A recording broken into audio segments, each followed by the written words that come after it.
Hi guys तुम्हाला माझी story तर माहितीच असेल, एवढे सारे मी ब्लॉग टाकले त्याच्यावरनं माहितीच पडलं असेल.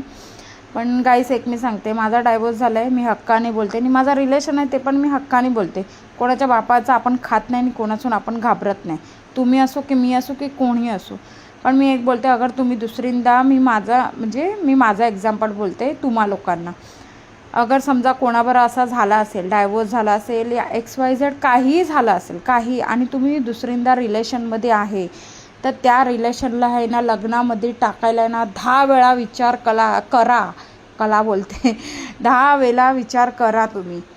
आणि एकदा म्हणजे तुम्हाला समजा कोण समजवणारवाला व्यक्ती भेटत असेल, अगर चांगला समजवत असेल ठीक आहे, आणि तोच व्यक्ती अगर वाईट समजवत असेल ना, तर नका त्याचं ऐकू. तुम्ही तुमचा मनाचा आणि तुमचा दिमाग आणि काम घ्या की काय करायचं आहे. कारण आयुष्य तुमचं आहे, तुम्हाला काढायचं आहे.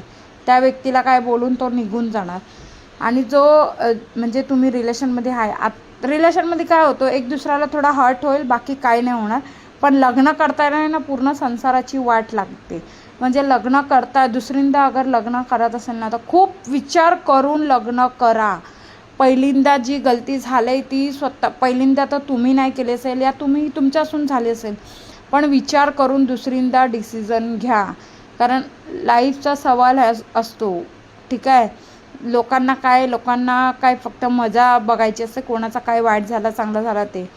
आणि जो मुलगा अगर लग्नाला नाही मानत असेल ना, तर त्याला बोलायचं तू असाच ठीक आहे. कारण ते लोक बाबू सोना इधर जाना उधर जाना करेल, पण लग्नाची वारी आली ना तेव्हा ते लोक भाव नाही देत.